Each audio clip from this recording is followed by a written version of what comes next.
Hey, it's Legolas. What are you doing in Prince of Persia: The Lost Crown? Ever decided who won between you and Gimli? Well, we still have to take you down. So, we here at Direct Gaming got the perfect guide for you to defeat Menolias. As with all our guide videos, we go over how to actually counter each move of said boss, then show you a full breakdown and playthrough of the battle. Let's start with some basics. Now, Legolas here loves to shoot different color arrows, so you can kind of tell his attacks by that or just by what movements he is taking. Take this tracking one, for example. He will jump back and a target reticle will appear moving towards you. The moment he fires an arrow, you need to dash to actually avoid it. Simply jumping is not going to cut it unless, I guess, you get lucky. If Elf Boy here jumps away and summons these star-like mines like you see on screen, you need to shoot them away since they will stick around until they're destroyed or they hit you.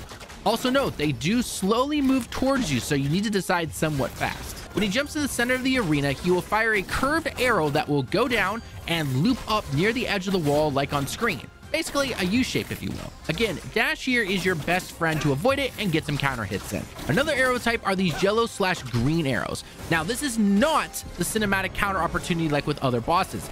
These arrows will be fired from one side of the screen. If you happen to be in a good spot, you can actually parry these and reflect these back at him to do some extra damage. When you get about a third of his health bar down, he will fire an arrow into the sky, and you simply must dodge everything that's about to fall to the best of your ability. Best to place a time clone down, so if you ever get into a really bad spot, you can simply rewind. I myself got pretty decent at it, but luckily you only have to deal with this once throughout the entire battle. Once that is done, he will power up and it's time for some upgrades. A new attack will be his bow, turning into a boomerang-like projectile, where he will throw it at you, but it will be above you, and then when it returns, it'll also be above you. Sometimes you might be tempted to jump into the air, which is okay, but don't jump too high, otherwise you will get hit. He will also start attacking you while this is happening, so I simply found doing short jumps and dashing can work really well. One thing to keep in mind as his health continues to go down is that this can actually change if you're on opposite sides of the arena, where you can actually just stand there and this will not hit you regardless. Again, depends where you are. His target reticle red arrow attack will upgrade to 2 shots now. One like normal, and then one where he either jumps to the center of the screen, or he actually just simply might jump in the air a bit and still target you. As his health gets lower, this will actually turn into 3, potentially even 4 arrows sometimes. So you gotta be careful. If at any moment he runs to the center and you see a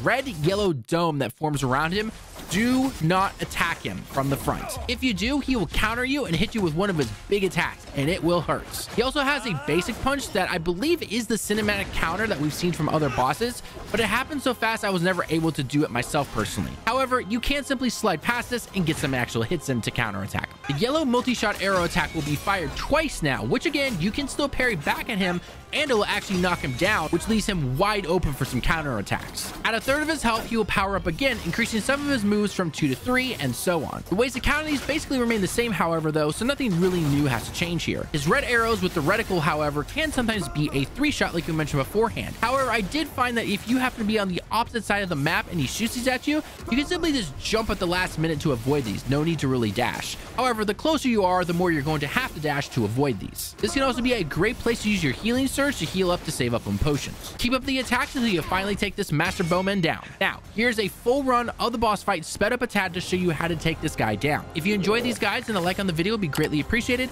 as it shows us that you enjoy these types of videos and guides covering all different types of games. And of course, don't forget to check out our full playlist on everything Prince of Persia and other games in the top right corner and pinned comment. Thank you so much for enjoying the video. I've been Talon with Direct Gaming. I hope you have a great day and week, and we can't wait to see you all in the next one. Johnny.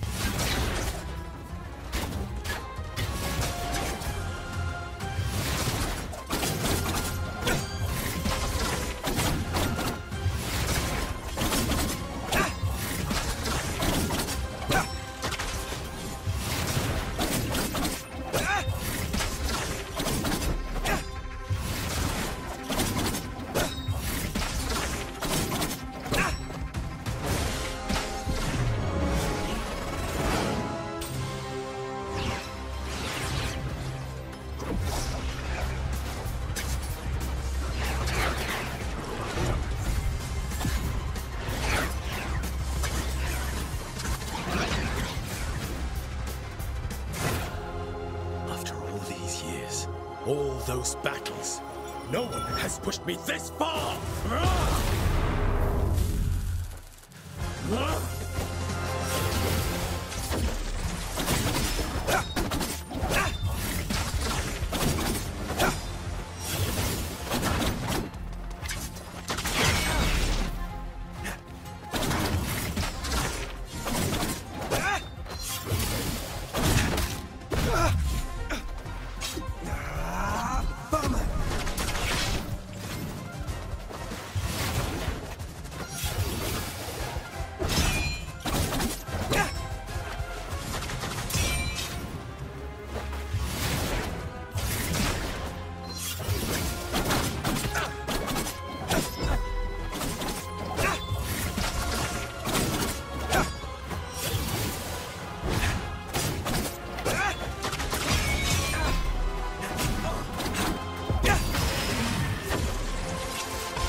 Oh!